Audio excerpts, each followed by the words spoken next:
여쭤해 주신 하나님 말씀 마태복음 20장 25절부터의 말씀입니다. 마태복음 20장 25절부터의 말씀입니다.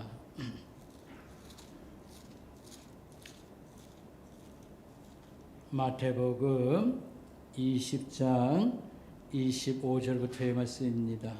여러분 신약성경 34페이지 참고하시길 바라겠습니다. 신약성경 34페이지 마태복음 20장 25절입니다.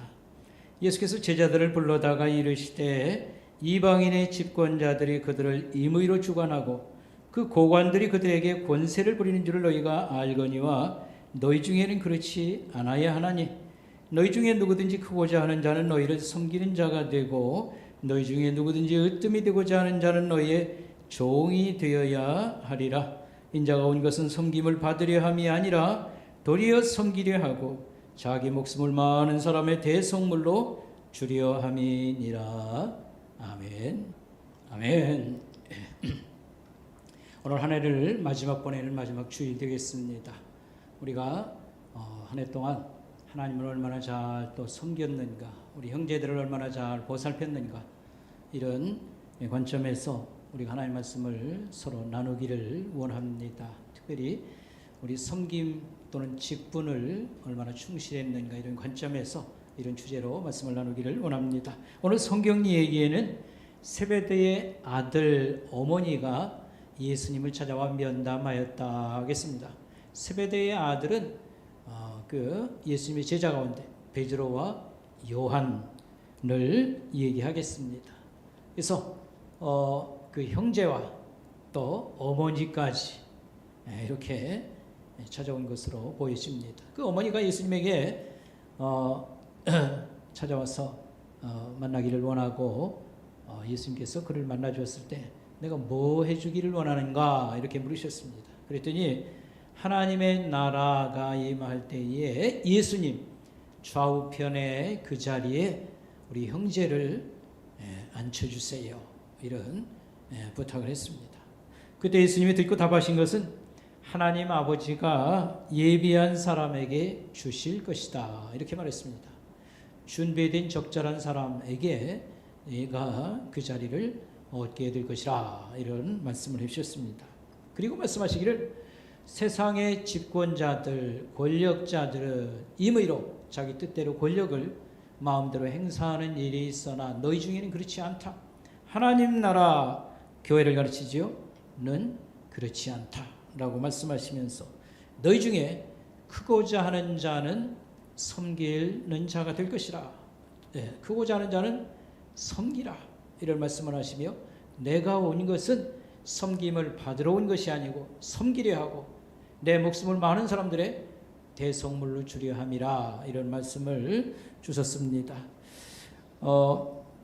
우리가 일반적으로 사회의 어떤 지도층 인사들, 고위 직분자를 얘기하자면 우리가 보통 이제 세상이라고 말하죠. 성경에서 우리의 주변에 일반적으로 고위 직분자들 같은 경우 그 직분과 또는 힘을 이렇게 부여받았을 때에 적어도 두 가지가 가능합니다. 첫째는 주인 노릇을 할 수 있습니다. 달리 설명하면 일을 맡길 때에는 권한을 줍니다. 또는 그걸 권력이라고도 말합니다. 이걸 행사하고 그 다음에 책임을 이렇게 묻는 구조지요. 그래서 이런 고위 직분자가 될 때에는 주인 노릇을 할 수가 있습니다. 다시 말하면 권한을 행사하는 겁니다. 권력을 행사하는 그런 일을 하게 되는 것이죠. 우리가 정치도자를 놓고 생각할 때 권력을 저가 받았다 이렇게 얘기합니다. 이 권력이라는 것은 정확히 말하면 백성들을 섬기는 데 쓰는 것입니다. 그렇지만 50% 가능성은 사적인 그런 용도로 잘못 사용할 그런 가능성도 얼마든지 있다, 이렇게 말할 수 있겠습니다.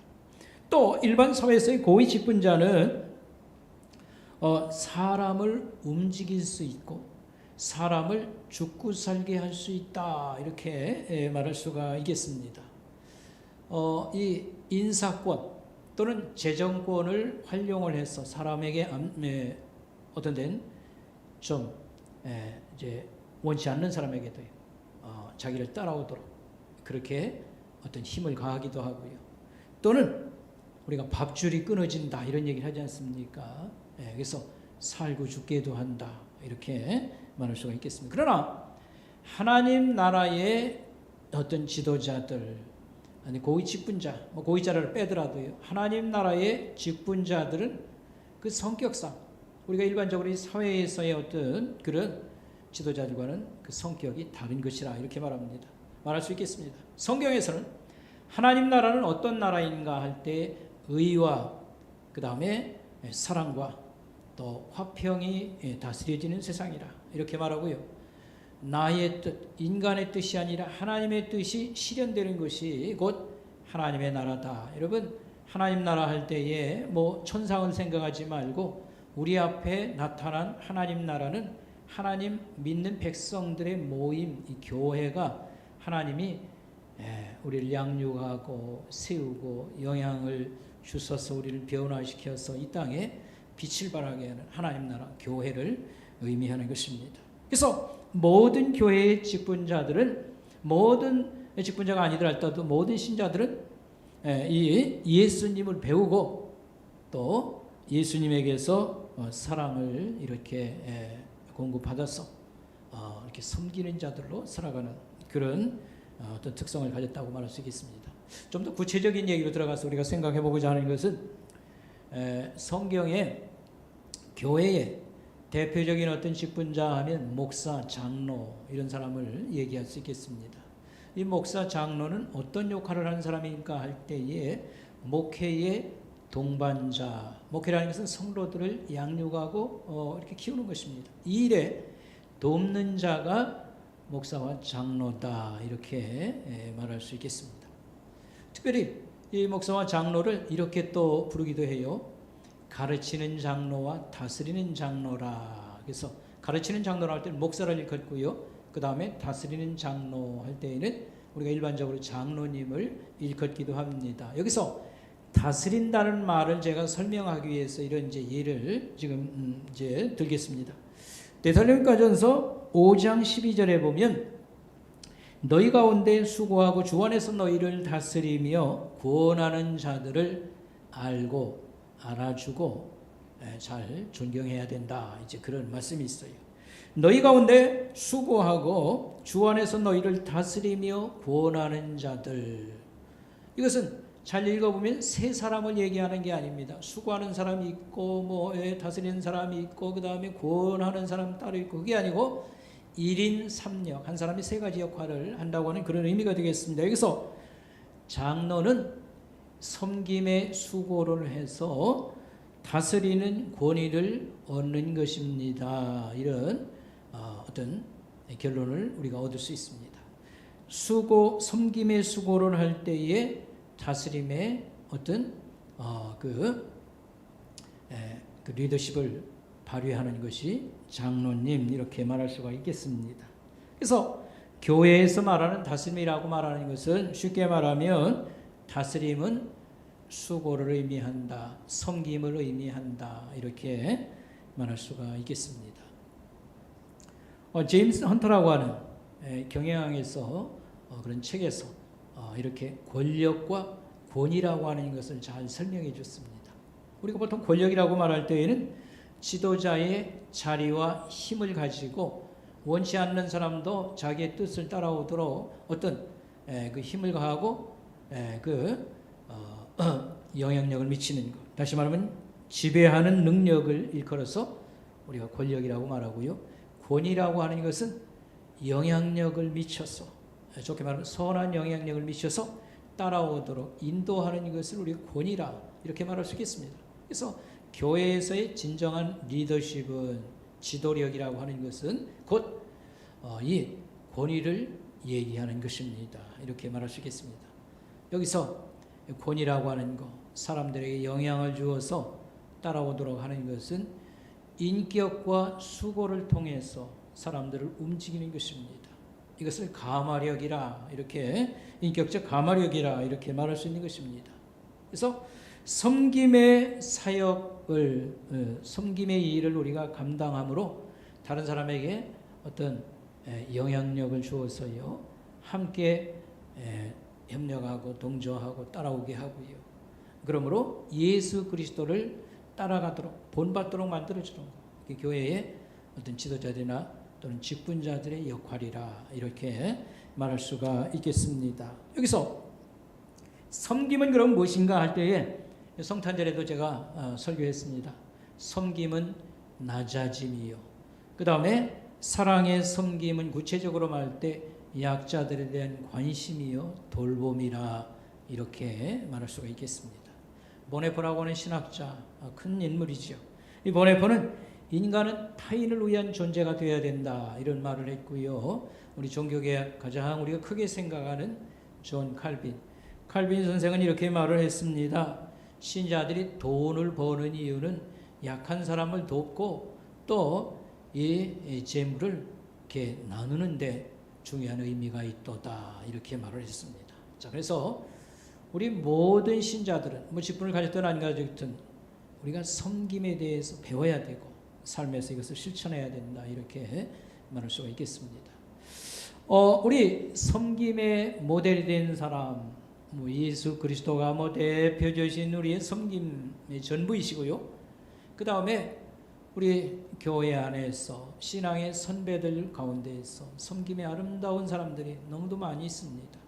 우리가 이런 것을 성경 안에나 바깥의 교회 역사에 또는 우리 교회 안에 안팎으로 이런 사람들을 우리가 늘 찾아보고 또 거기서 힘을 얻고 또 이런 것이 우리에게 또 얼마나 참 아름다운 일인가 이런 것을 깨닫게 됩니다. 제가 한 사람을 소개하고자 하는 것입니다.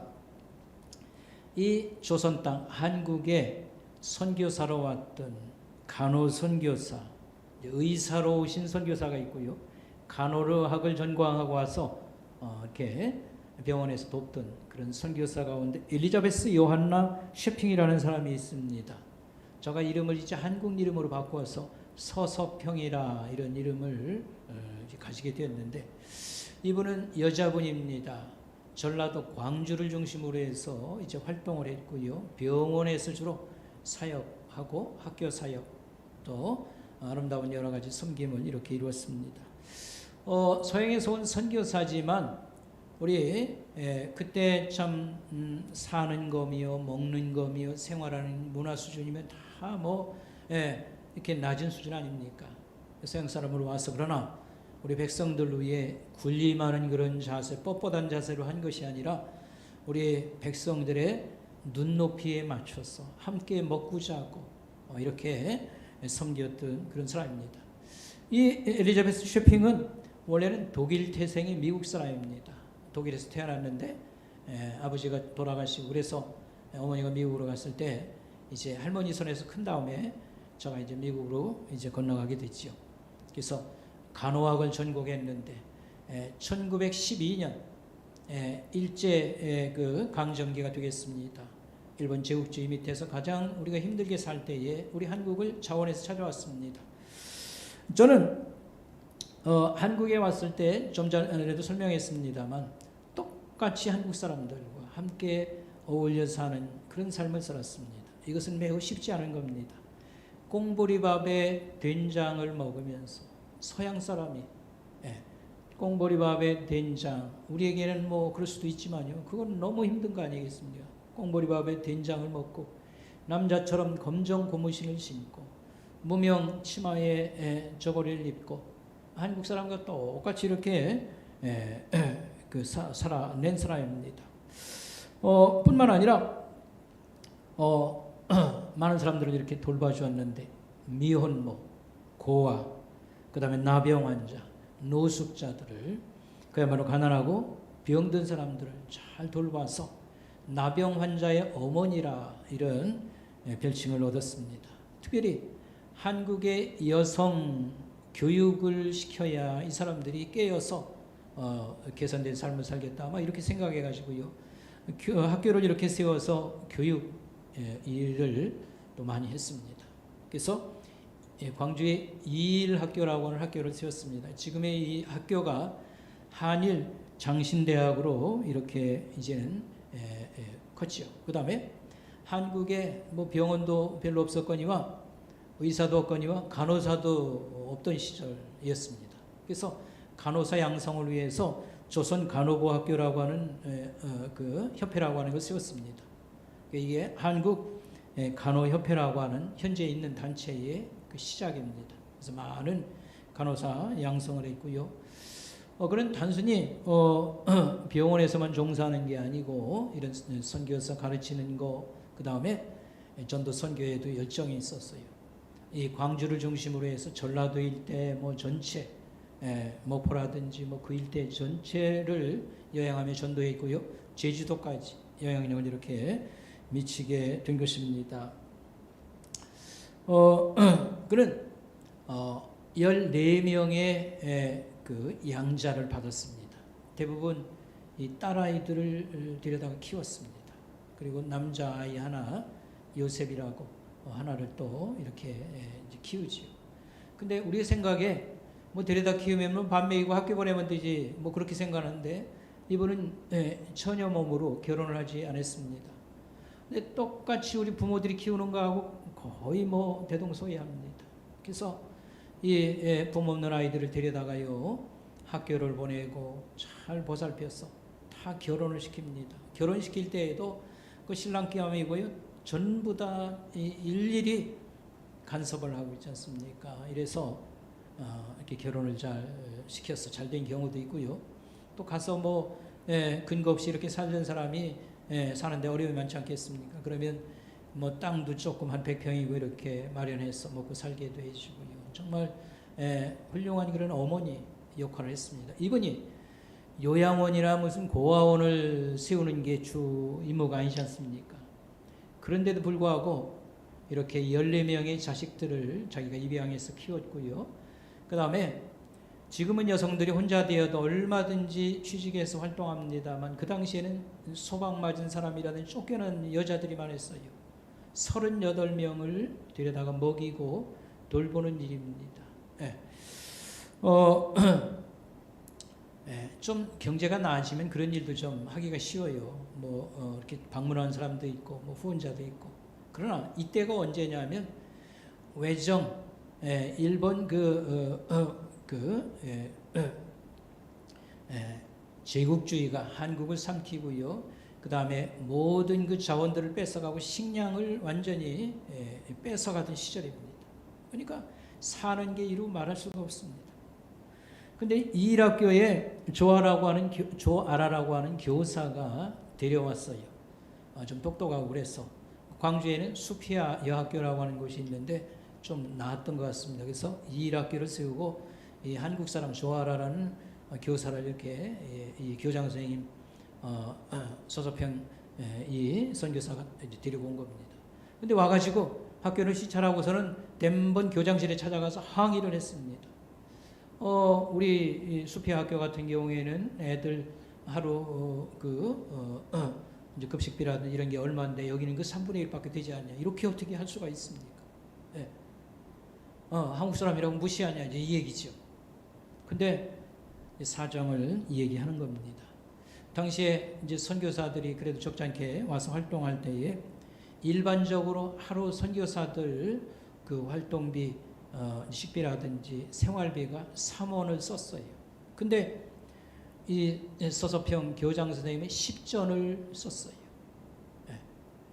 여러분, 가장 우리 일본 사람들이 식량을 뭡니까 군산 뭐 항구로 해서 다 빼돌리고 착취하던 시절입니다. 다들 강냉이 꿰목 먹는 시절입니다. 14명 자식들 거느리고요. 38 과부들 돌보고.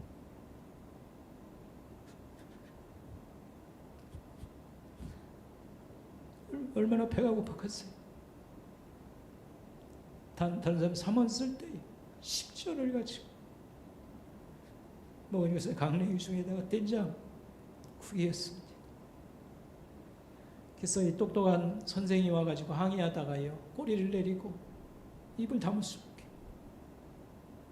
이렇게 귀한 분이 있구나 라고 하는 사실입니다. 저가 54세에 세상을 떠났습니다. 죽을 때는 영양실조로 병들어 죽었습니다. 54세는 1934년입니다. 여러분 우리가 45년에 독립했습니다만 그 외정 말기로 갈수록요 그 착취는 이루 말할 수 없었습니다. 농사져서 다 공출당했습니다. 이런저런 모양으로. 예. 예. 그런 어려운 상황에서 이 사람들을 돌본다는 게 얼마나 참 어렵고 힘들겠습니까? 그가 죽었을 때에 남은 것은 담요 한 장도 아니고 반 장이었어요. 그것도 나눠야 됐던 것입니다. 강냉이 가루 두 홉하고 동전 7개인가 이게 유일한 것입니다. 그 침대에는 뭐라고 써있냐면 not success but service. 성공이 아니라 섬김이라. 오직 주님을 따라가길 원했고 주님처럼 섬기기를 원했습니다.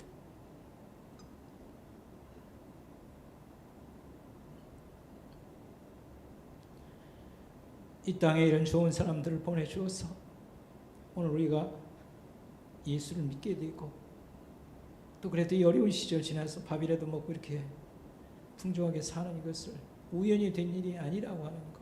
여러분 예수 믿는 것은 얼마나 귀한 일입니까? 사람이 어떻게 하나님의 버림받지 않고 이 죄 많은 자들이 환영을 받으면서 그 하나님 나라의 영광을 우리가 상속하여 거기가 살게 되고요. 그 다음에 인간이 어떻게 하나님 집안에 들어갈 수 있습니까? 양자가 되어서 이렇게 우대를 받습니다. 예수 믿는 건 너무도 값진 것입니다. 이것을 깨달은 사람들은 자기가 조금 이렇게 낮은 자리에 가서 희생하고 섬기는 걸 즐거운 일로 생각을 이렇게 했던 것입니다. 사람이라는 게 본능이라는 게 있어요. 먹고 쉬고 놀고 자는 마음이 없는 사람이 누가 있겠습니까? 그러나 결국은 54세에 영양실조로 이렇게 죽어가면서 끝까지 이렇게 섬겨준 거 우리가 잊어서는 안 되고요. 눈물 없이 얘기할 수 없는 그런 일이라고 생각을 하는 것입니다.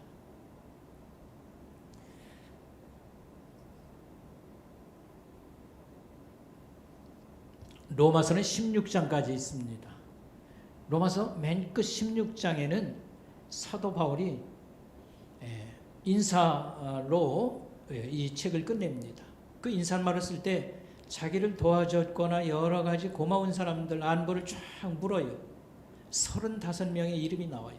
그 중에 첫 번째 이름 나오는 사람은 집사님 한 분입니다. 베베라고 하는 집사님입니다. 이 사람은 겐그리아 교회의 여집사였습니다. 근데 바울이 고마운 사람을 할 때 제일 먼저 나열한 이유가 있습니다. 바울이 로마 교회를 방문하지는 못하고 그 교회를 가야 될 이유를 느껴서 편지를 써서 보냅니다. 근데 지금처럼 무슨 우편 제도가 있어서 보내기를 합니까? 뭐랍니까? 사람이 가져가야 됩니다. 근데 상당히 그래도 로마 제국이 이렇게 문화적으로 융성하고 교통 사정도 좋아지긴 했습니다만 먼 길을 배를 타고 육로로 간다는 건 너무도 바울이 얘기한 것처럼 어려운 일입니다. 여자의 몸으로 먼 길을. 지금으로 말하면 우리 한국에서요, 우리 설목교회에서 우리가 이제 태국을 좀 가서 사역을 하고 이렇게 협력 관계를 했지 않습니까? 태국에 있는 교회에 꼭 어떤 사연을 보낼 일이 있어서 갈 때에 인편을로 좀 갔다 올 사람을 물세 갈 때에 이걸 들고 가는 사람을 연상하면 됩니다. 그래서 배를 타든지 아니면 저 북한을 통해서 버스를 타고 기차를 타고 걸어서도 가고 이렇게 해서 중국을 지나서 베트남을 지나서 태국까지 갔다 오는 겁니다. 지금 한번 생각을 해보세요. 그리고 바울이 이거 보낼 때에 여행비나 여러 가지를 많이 줬겠다고 생각합니까? 베베 집사가 자원을 했을 거예요. 선생님, 제가 갔다 오겠습니다. 여비 같은 거 걱정하지 마세요. 제가 알았어. 바울은 그걸 너무도 잘 알고 너무 고마운 겁니다.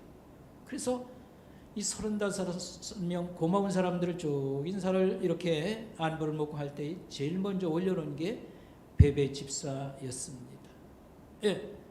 그래서 오늘 우리가 이 로마서라는 성경을 읽어보게 되는 것입니다. 이렇게 복음이 증거되고 하나님 나라가 세워지는 데 있어서 이런 아름다운 집사님의 헌신이 있어서 오늘 우리에게까지 복음이 전파됐다고 하는 사실입니다. 여러분, 저는 오늘 우리 신앙이 좀 약해지는 그런 풍조 밑에서 교회의 어떤 지도자들, 목사나 장로나 또 뭐 권사나 스스로 이걸 귀하게 생각하지 않거나 또 세상 사람들이 비난하고 욕하는 그거 받아가지고 무슨 방송에서 뭐 어쩌다고 해가지고 있지 않습니까? 가볍게 여기고 하찮게 여기는 건 너무 가슴 아픈 일입니다. 여러분, 서서평 선교사 얘기를 했고요, 베베집사 얘기했습니다만, 그 옛날 사람들이니까 예수밖에 모르고 그냥 무식할 정도로 믿었지, 요즘 같은 세상 어떻게 그렇게 믿습니까? 그러나 옛날이나 지금이나 변함이 없습니다. 신실한 사람들은 여전히 있는 것이고, 그래서 복음은 전파되고 여러분 하나님 말씀이 교회 안에서 증거가 되는 것입니다. 뿐만 아니라 다만 오늘 우리가 변질되었습니다. 세상을 닮아가서 세속화되어서 이기적이고 빤빤해져서 섬김을 잊어버리고 그게 정상인 것만 요즘 세상에 그렇게 무식할 정도로 믿는 사람 누가 있습니까? 너무 창피한 줄 알아야 될 것입니다. 저는 작은 교회 목사들이나 하여튼 여러분 지도하는 저를 비롯해서 알아달라고 꼭 그런 게 아니라 스스로가 이걸 가볍게 여기거나 또 여러분들이 우리 교회도 지금 목사님 저도 있고 우리 다른 교육자도 있고 우리 장로님들 있고 할 때에 여러분 가볍게 생각하고 하찮게 여기서는 안 된다, 이런 말씀을 거듭 강조하고 싶습니다. 제가 이제 3년 후에는 저도 이제 떠나가고 새로운 목사가 오게 되고요. 저는 평신도가 되는 겁니다. 목사의 자리를 이제 끝날 때는 이제 평신도 여러분하고 똑같은 입장이 되는 거예요. 그래서 여러분에 대한 부탁의 말과 전해주고 싶은 이런 것들이 속에 있습니다. 그래서 혹시 제가 구체적인 예를 들 때 자기 자랑이나 뭐 하고 싶어서 그러는가 보다 그런 뜻으로 받지 말고 여러분들을 돕기 위해서 하는 거니까 이 섬김이나 헌신 우리 돈 받고 같이 이렇게 회복해서 잘 해야 됩니다. 이런 뜻이니까 여러분 참고하시기 바라겠습니다. 올해는 우리가 코로나 때문에 시달린 것도 있지만 신앙생활 이렇게 약해진 신자들이 너무 많아서 제가 아주 감당하기 어려울 정도입니다. 그리고 교회 유지도 어려운 점이 많았습니다. 지난번 추수감사절 같은 경우 우리 이제 헌금 드리는 게 예산이 있기 때문에 어느 정도는 이렇게 또 채워져야 모든 게 정상으로 돌아가게 됩니다. 이제 다른 때에도 목표가 좀 항상 좀 이렇게 부족한 경우가 많았어요. 이번이야 얼마나 더 힘들까 이렇게 해서 우리 집사람이 저한테 찾아와서 얘기를 했습니다. 이번 추수감사이제는 평상시 하던 게 10배를 우리가 드리도록 하자, 이런 얘기를 했습니다. 그래서 저희는 이 절기 때는 항상 한 50만 원 정도 헌금을 합니다. 어떻게 그렇게 하는 건지는 여러분 다음번에 이제 1월 달에 제가 또 방법도 가르쳐 드리겠습니다. 한 50만 정도 하는데 10배를 하자고 했습니다. 제가 어제 설교할 때 5배라고 했는데 제가 깜빡한 거예요. 우리 집사람이 그걸 알려주더라고요. 어떻게 그 돈이 갑자기 마련이 될 수 있겠냐 그랬더니 보험을 이렇게 타는 게 있대요. 그걸 다 드리면 된다. 좋다고 아멘이요. 왜냐하면 이 집안 살림살이는 제가 하지 않기 때문에 모르는 게 너무 많거든요. 그러니 목사로 입장에서 대단히 감사한 일이지요. 우리 성도들이 직장 생활하면서 몸이 피곤한 거 저도 잘 알아요. 그러나 여러분 몸으로 하나님 섬기는 일이 간혹 있어요. 이제 우리가 안팎가들을 청소하자 한두 번 1년에 이런 것도 있고요. 우리 여성도들 같은 경우 예배당 이렇게 청소 정리하는 이런 게 이제 순식구 별로 이렇게 순서대로 돌아갑니다. 그런데 이제 지난번 아마 명절 연휴인지 어쩐지 그때는요, 제가 보니까 한 사람, 순장 한 사람이 왔어요. 자기 남편을 데리고 온 겁니다. 순원들이 다 바빠서 그런지 이렇게 있다. 기가 막힐 그런 마음을 제가 가진 것이 있습니다. 여러분, 우리 하나님이 예배를 받으시는 이런 공간조차도 우리는 미리 잘 준비하는 것을 큰 일로 생각하고 영광으로 생각해야 됩니다. 여러분, 아버지 생신잔치라든지 하다못해 크게 신세를 지은 분, 나라에 고관 되는 사람 온다고 그러면 2, 3일 전부터 신경 쓰고요, 안팎 겉으로 그냥 정리하고 난리를 칠 겁니다. 하늘 아버지, 생명의 영원한 나라와 복을 받는 우리가 그분을 예배하기 위해서 뭐 준비를 한다 할 때예요. 이 임재의식을 늘 가지고 작은 일에도 여러분 즐거움으로 행하고요. 다른 때 내가 바빠서 뭐 집안 돌보지 못해도 이런 일은 본인이 나서서 잘 이렇게 해야 되는 것입니다. 여러분, 목사는 여러분 눈에 몸으로 봉사하는 건 별로 없는 줄 아는데 엄청나게 여러분 비교가 안 될 정도로 여러분 몸으로도 봉사를 합니다. 여러분 예배를 마치고 돌아가면요 뒷정리를 제가 대충 하고 가요. 왜냐하면 내일 새벽 기도회가 있고요. 2, 3일 있으면 금방 수요 기도회 있고요. 모든 공간을 쓰는데 매번 청소할 수 없지 않습니까? 바닥이나 뭐 이런 것은 일주일에 한두 번 하더라도 줄은 맞춰야 되지 않겠습니까? 한 번 쓰고 나면요, 뭐 흐트러지고 뭐 여러 가지가 많습니다. 그러면 그 정리를 제가 매우 꼼꼼하게 합니다. 왜 꼼꼼하게 하냐면 한 번 하면 일주일은 가니까. 그래가지고 이 도난 외부 사람 침입 문제 이렇게 생기는 거 방지하는 거, 그다음에 화재, 그다음에 줄 맞추는 거, 주로 이제 새벽 기도실이나 성가대실이나 수요 기도하는 장소 반드시 쓸고 닦진 않지만은 줄은 다 맞춰놓고 갑니다. 뿐만 아니라 환기나 온도를 이렇게 맞춰야 됩니다. 이 건물은 매우 잘 지어진 건물이라서 이 천정에는요 물 호스들이 전부 물이 가득합니다.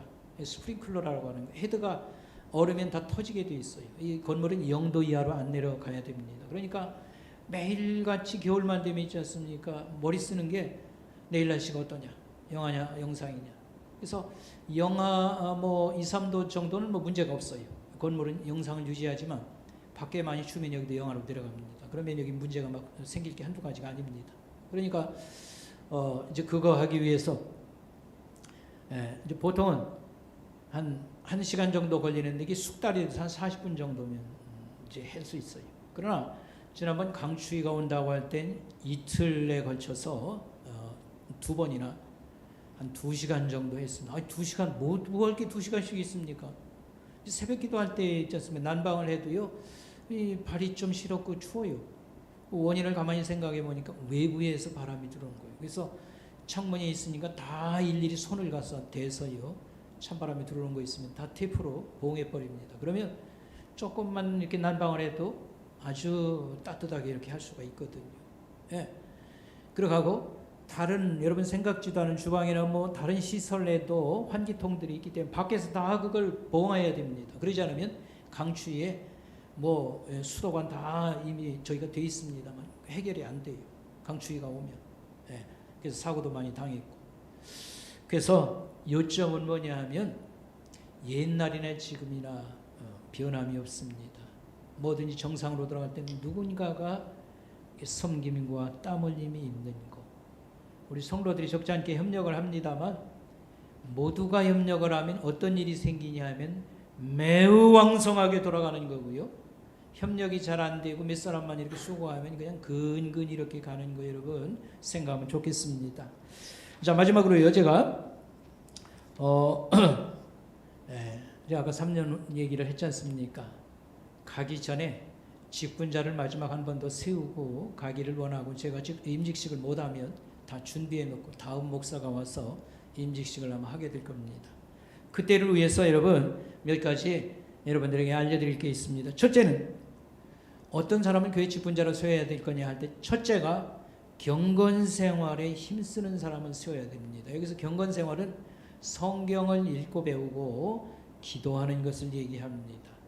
왜 그런가 하면 교회의 일꾼들은 신자들의 신앙을 세워주는 게 목적인 겁니다. 자기가 영적으로 왕성해야 다른 사람도 이렇게 신앙적으로 도와줄 수 있고요. 그 다음에 이런 경건생활이 없으면 에너지가 빠져요. 세상살이가 얼마나 힘듭니까? 다 빠져서 육체 힘만 없는 게 아닙니다. 머릿속도 있지 않습니까? 아무 생각이 없어요. 영적으로 뭐 도와야 되겠다 이런 생각이 없어요. 그러나 하나님 말씀을 읽고 묵상하고 기도하고 하면 그런 마음이 우리를 성령께서 도와주셔서 가득 채우고 그래서 이 경건생활 영적 에너지가 있는 사람이 교회 일꾼이 돼야 되고 또 일꾼 된 사람은 이걸 놓쳐서는 안 됩니다. 여러분 성경 예를 한번 들어보겠습니다. 사도행전에 보면 집사님 가운데 7집사 가운데 스데반 집사가 있어요. 저가 순교할 때에 사람들 전도하다가 이제 돌에 맞아 죽거든요. 스데반 설교를 읽어보면 구약 성경을 꿰뚫고 있습니다. 구약 성경을 꿰뚫고 있어요. 성경에 이런 풍성한 그런 지식과 또는 영적인 그런 저력을 가졌습니다.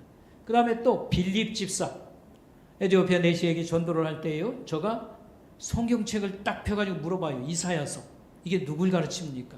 근데 빌립 집사가 쫙 설명을 해주고요. 아 그렇군요. 그 자리에서 예수님하고 이제 연결을 시키는 거죠. 세례를 받을 때 세례를 주어요. 집사님이지만. 그래서 초대교회 그 집사들 뭐 성경 지식 뭐가 있을까? 그게 아닙니다. 사도들 다음으로요. 굉장한 전도자들이고 성경을 꿰뚫는 그런 걸 우리가 참고로 해야 될 것입니다. 그 다음에 이 봉사 섬김의 경력이 있어야 됩니다. 그래서 개인적으로나 또 뭐 협력도 좀 잘하고 또 섬기는 이런 경력이 있는 사람을 직분자로 세워줘야 됩니다. 우리가 이런 말을 들어봐요. 누구든지 책임을 맡으면 책임감 때문에 잘하는 거 아닙니까?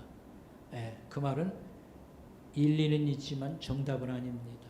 일단 검증이 돼야 됩니다.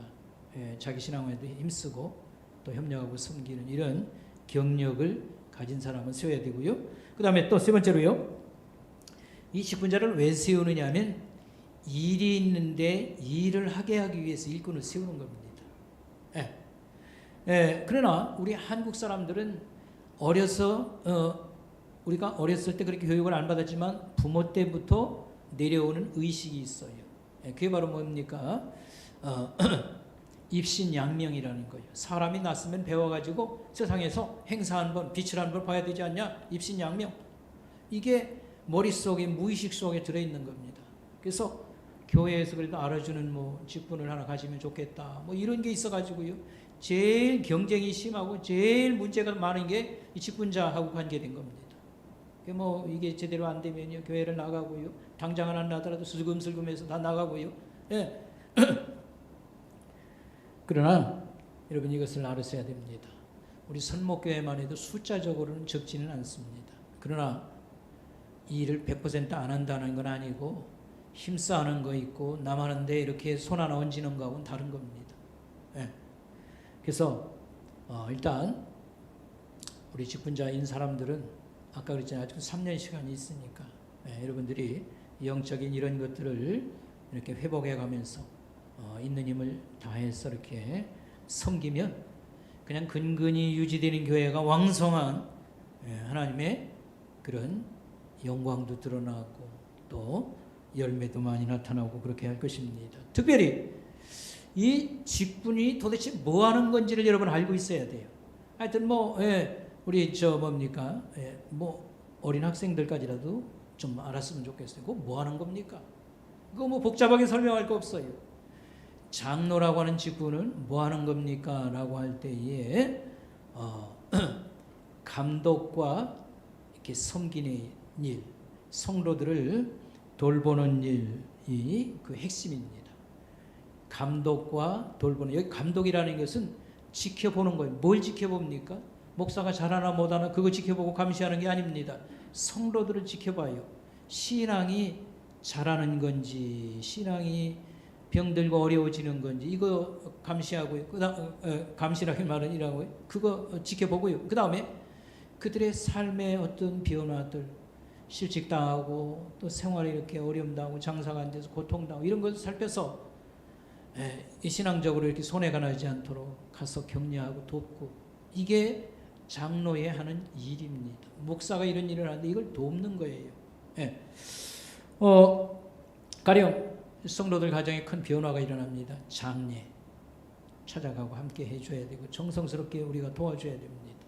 그 다음에 병들었을 때 또 실직당하고 장사가 안 돼서 너무 소리 없이 이렇게 고통당할 때 등도 두드려주고 우리가 함께 기도도 해주고 밥이라도 사주고 이런 것들이 하는 일입니다.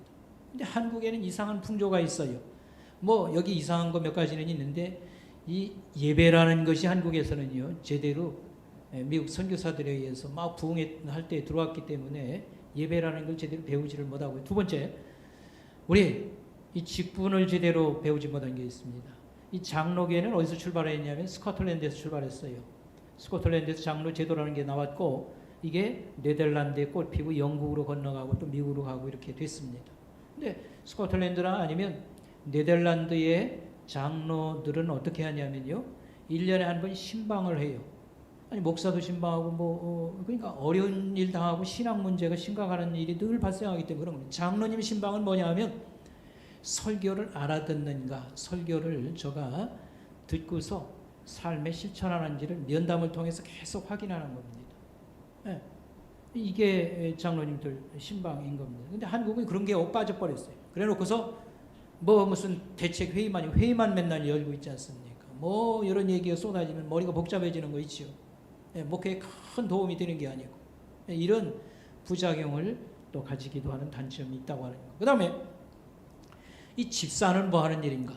몸으로 섬기는 겁니다. 주로 성경에 보니까 구제와 교회 살림살이 하면 됩니다. 교회 헌금 들어오고 나가고 이런 거 다 이렇게 해가지고 예산 이렇게 짜가지고 살림살이 여러 가지 이런 걸 하는 거고요. 그 다음에 권사는 뭐냐면 한국에 특별히 이게 개발된 제도인데 권사는 장로하고 집사하고 중간 위치에서 우리 여성들에게 있어서는 어떤 의미에서는 장로님 역할도 하는 게 있고요. 집사 역할도 같이 하는 겁니다. 주로 기도와 그 성도들 돌보는 것, 신방이라고 하는 그런 것을 하게 되는 거고, 이제 모든 직분이 공통적으로 하는 것이 뭐냐 하면 이제 전도 선교 신자들을 양육하는 거, 교육하는 거, 이런 것이 되는 겁니다. 이게 머릿속에 들어있어야 됩니다. 뭐 하는 건지를 우리는 분명히 알아야 되고 그 일이 중단 없이 이어갈 수 있도록 그렇게 해야 되는 것입니다. 마지막으로 한 말씀이요. 우리는 직분자 되기를 소원하는 것이 참 좋은 것입니다. 여기에는 영광도 있고 상급도 있고 복도 있습니다. 여러분, 하나님 집을 한 가정으로 생각해 보시기 바랍니다. 우리가 대가족이라고 해서 여러 자녀들 이렇게 키울 때에 형과 누나가 꼭 중간에 있어가지고요, 좋은 모델도 되고 동생들 잘 보살피고요. 그래서 그 집안이 자식들 여럿 있고 할 때 부모가 애는 쓰지만 중간에 이런 역할을 해주기 때문에 집안이 이렇게 분위기가 좋아지는 겁니다. 그렇게 식구가 많아도요. 마찬가지로 교회에 이런 직분자들은 신앙에 이렇게 나 좀 따라와라 하는 식으로 모범을 보여가면서 부축하고 도와주고, 이 얼마나 참 귀한 겁니다. 그래서 성경에는 상급 얘기가 있고 축복에 대한 얘기도 있습니다. 우리가 직분자 되기를 소원하기를 바라겠습니다. 자, 그러나 실제로 제가 지금 3년 직분자 세우는 임직신 얘기하고 그랬는데, 자기가 이런 실제 이런 직분자를 세울 때 난 아직은 좀 미흡하지 그러면 다음번으로 양보를 하는 거 아름답습니다. 아까도 얘기했습니다. 우리 피 속에 입신양명 이런 사상이 자기가 공부한 것도 아니고 주입한 것도 아니지만 이 피라는 것 속에는 이런 문화라는 것도 같이 흐르는 겁니다. 그래서 세상에 났을 때에 세상 가서 빛을 한번 발해야지, 이래가지고 직분 얘기가 나오면 경쟁이 늘 치열해요. 굉장히 속상해하고 굉장히 됐네 안 됐네 가지고 출세하는 것만 이렇게 생각하고, 정작 이 직분을 맡아서 또 알고 보니까 이게 섬기는 거고 땀 흘리고 이렇게 하는 거니까 나자빠지는 겁니다. 아이고 그거 뭔가 잘못됐습니다. 잘못되기 자기가 변질된 것이지 왜 하나님 일 한 게 뭐가 잘못됐단 말입니까? 그건 뽑아서는 안 될 사람 자기 입으로 이렇게 해서는 안 될 것입니다. 여러분, 성경은 굉장한 격려와 직분자들을 위로하는 말, 축복의 말이 있어요. 그러나 반대로 굉장한 두려움의 말도 있음을 알아야 됩니다. 여호와의 일을 게을리하는 자는 저주를 받으라. 예레미야서 48장 10절 말씀입니다. 고린도 전서 16장 22절 같은데 우리 성경은 부드럽게 표현했습니다만 사실은 내용은 그런 게 아닙니다. 주님께서도 말했어요. 착하고 충성된 종 굉장히 칭찬해요. 그러나 게을른 핀 사람들 두려운 말을 합니다. 쫓아내버리겠다. 악하고 게으른 자들. 그래서 그래도 올해가 모든 게 끝이 아닙니다. 올해가 끝이라면 정말 우리는 너무 면목이 없습니다. 그러나 아직도 1년을 주님이 또 다시 허락해 주시지 않냐. 그래서 돌아볼 것은 돌아보고 정리할 것은 정리하고 새로운 희망을 품고 주님의 사랑에 기대어서 우리가 새해를 또 기다리고 사모하며 하나님은 또 우리를 선한 길로 인도해 주실 것입니다. 기도하겠습니다. 하나님 아버지 감사합니다. 며칠은 저희들 예수 그리스도의 희생적 섬김이 없이는 하나님 앞에 갈 수 없는 자들이었고 믿음의 좋은 그런 우리의 선진들, 선배들 좋은 선교사와 또 우리 성도들을 앞에 세워주셔서 눈물 없이는 하나님 그들을 쳐다볼 수도 없는 하나님 그런 선한 모험들을 보여주신 것을 감사합니다. 하나님 우리는 부족하여 또 죄송함을 갖습니다만 올해가 이것이 끝이 아니고 이어지는 또 한 해가 있음을 기대하며 하나님 우리 손목교회 사랑하는 성도들 주께서 또 귀하게 하나님 또 품어주시고 세워주시고 인도하여 주시옵소서. 예수님의 이름으로 감사하며 기도리옵나이다. 아멘.